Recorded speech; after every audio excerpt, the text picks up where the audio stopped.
Hello and welcome all of you to commerce care classes. आज हम लोग class 11 के बिल्स ऑफ एक्सचेंज में फोर्थ वीडियो के साथ आप लोगों के सामने हैं। आशा और उम्मीद है कि आप लोगों का प्यार बरकरार रहेगा हमारे चैनल पर और मेरे व्यूअर्स मेरे नॉलेज का फायदा उठा पाए। आज हम लोग चलते हैं बिल्स ऑफ एक्सचेंज की अकाउंटिंग के लिए। अब एकदम आसानी से और एकदम अच्छे तरीके से एक एक बातों को समझना है।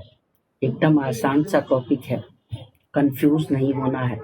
आज हम लोग बिल्स ऑफ एक्सचेंज का अकाउंटिंग ट्रीटमेंट सीखें। बिल्स ऑफ एक्सचेंज का अकाउंटिंग ट्रीटमेंट सीखने से पहले मैं एक एग्जाम्पल के थ्रू आप लोगों को ये बताऊंगा कि आखिर बिल्स ऑफ एक्सचेंज की अकाउंटिंग हम लोग को कैसे करनी है। मेरा ये अपना पर्सनल ओपिनियन है। अगर मेरे द्वारा बताए गए इस एग्जाम्पल को कोई स्टूडेंट समझ लेगा, उसको कोई भी दिक्कत नहीं होगी। इन चीज को याद रखें। हम एक एग्जाम्पल लेते हैं। हमारा एग्जाम्पल है एक बिजनेसमैन है मिस्टर ए। हमारा एग्जाम्पल है एक बिजनेसमैन है मिस्टर ए। मिस्टर ए ने अपने बिजनेस को प्रमोट करने के लिए, बढ़ाने के लिए क्या किया? तो क्रेडिट सेल्स किया। मिस्टर ए ने क्रेडिट सेल्स किया। किसको? Mister B. मिस्टर ए ने क्रेडिट में सेल किया मिस्टर बी को। ऑब्वियस सी बात है, मिस्टर ए को मिस्टर बी से क्या चाहिए? पैसा। जब ये पैसा मांगने गया तो बी ने बोला कि मैं पैसा दूंगा 3 महीने के बाद। अब ये बेचारा माथा पकड़ के बैठ गया, टेंशन में आ गया। सामान तो बेच चुका है, अब सामान वापस ले नहीं सकता, क्योंकि कोई भी बिजनेसमैन अपने कस्टमर से रिलेशन बिगाड़ना नहीं चाहिए। ये माना जाता है और मैनेजमेंट का ये फिलॉसफी है, एक सेटिस्फाइड कस्टमर बिजनेस में एक और कस्टमर लाता, लेकिन एक डिससेटिस्फाइड कस्टमर कम से कम 10 कस्टमर को डिस्टर्ब। डिससेटिस्फाइड तो करेगा, रिस्क है, बोल रहा है पैसा 3 महीने के बाद दूंगा। इस रिस्क से बचने के लिए ये क्या करेगा कि बी के ऊपर एक बिल ड्रॉ करेगा। रिस्क किसको है पेमेंट का? ए को। सेल करने वाला कौन है? ए। ड्रॉवर कौन है? ए बी के ऊपर एक बिल लिखेगा। बी इस बिल को क्या करेगा?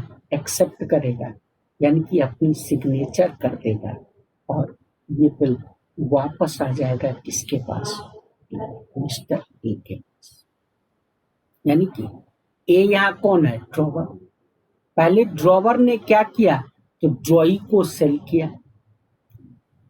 फिर ड्रॉवर ने ड्रॉई के ऊपर बिल लिखा और ड्रॉई ने बिल को एक्सेप्ट किया।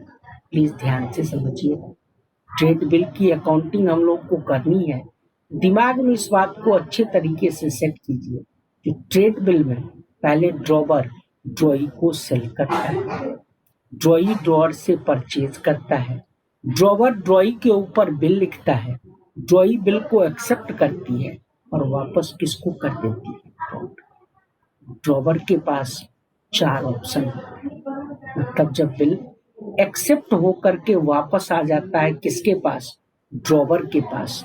तो मैंने बोला ड्रॉवर के पास 4 ऑप्शन होते हैं। जब ड्रॉवर के पास ड्रॉई द्वारा बिल एक्सेप्ट करने के बाद वापस आ जाता है तो ड्रॉवर के सामने 4 ऑप्शन होते हैं। पहला ऑप्शन होता है ड्रॉवर के पास retained the bill till due date. पहला ऑप्शन होता है ड्रॉवर के पास retained the bill till due date, यानी कि बिल को अपने पास रखेगा कब तक? ड्यू डेट तक। Retained the bill till due date मतलब बिल को अपने पास रखेगा ड्यू डेट तक और ड्यू डेट को पेमेंट रिसीव कर लेगा। ये ऑप्शन का यूज ड्रॉवर तब करता है जब उसको इमीडिएट फंड की रिक्वायरमेंट। लेकिन ड्रॉवर को अगर इमीडिएट फंड की रिक्वायरमेंट है तो ऑप्शन 1 का यूज नहीं करेगा, वो यूज करेगा किसका? ऑप्शन 2 का। वो ऑप्शन 2 क्या है हमारा? ऑप्शन 2 है हमारा discounting the bill from bank. Option 2 है हमारा discounting the bill from bank. Option 2 है हमारा discounting the bill from bank, यानी कि बिल को बैंक से डिस्काउंट करवाने। बिल को बैंक से डिस्काउंट करवाने का क्या मतलब है? जो बिल ले जा करके बैंक में सबमिट करेगा, बैंक उसको इमीडिएट पेमेंट कर देगी कुछ पैसा डिडक्ट करने के बाद, जिस डिडक्शन को हम लोग क्या बोलते हैं? डिस्काउंट। तो discounting the bill from bank. इस ऑप्शन में क्या होगा? उसको इमीडिएट पेमेंट मिल जाएगा। थर्ड ऑप्शन एक और होता है ड्रॉवर के पास। ड्रॉवर के पास थर्ड ऑप्शन होता है इंडोर्समेंट ऑफ बिल।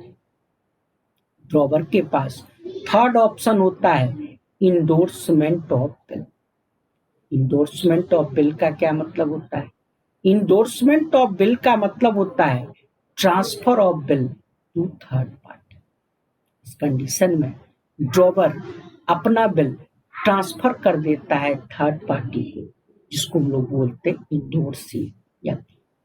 और चौथा ऑप्शन ड्रॉवर के पास एक और होता है, और वो चौथा ऑप्शन होता है बिल सेंट फॉर कलेक्शन। चौथा होता है ड्रॉवर के पास बिल सेंट फॉर कलेक्शन। इस ऑप्शन में भी ड्रॉवर बिल सबमिट करता है किसको? बैंक। लेकिन इसमें और कंडीशन 2 में डिफरेंस है। कंडीशन 2 में भी ड्रॉवर बिल सबमिट करता है बैंक में, और कंडीशन 4 में भी ड्रॉवर बिल सबमिट करता है बैंक। दोनों में अंतर क्या है? तो कंडीशन 2 में उसको इमीडिएट पेमेंट मिल जाता है, जबकि कंडीशन 4 में बिल सबमिट करता है बैंक को, लेकिन ये भी पेमेंट उसको कब मिलेगा?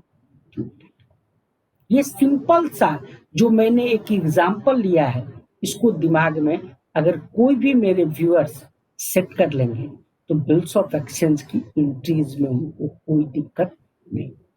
मैं एक बार फिर से रिपीट कर रहा हूं, हम लोग को अकाउंटिंग करना है ट्रेड बिल का। ट्रेड बिल में क्या होता है?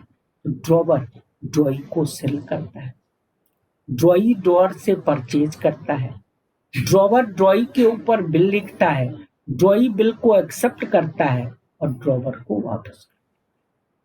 ड्रॉवर के पास 4 ऑप्शंस होते हैं: retain the bill till due date, discounting the bill from bank, endorsement of bill और bill sent for. Next video में हम इससे आगे डिस्कस करेंगे और रियल मायने में अकाउंटिंग के बारे में डिस्कस करेंगे। आज के लिए बस इतना ही। धन्यवाद। मिलते हैं नेक्स्ट वीडियो।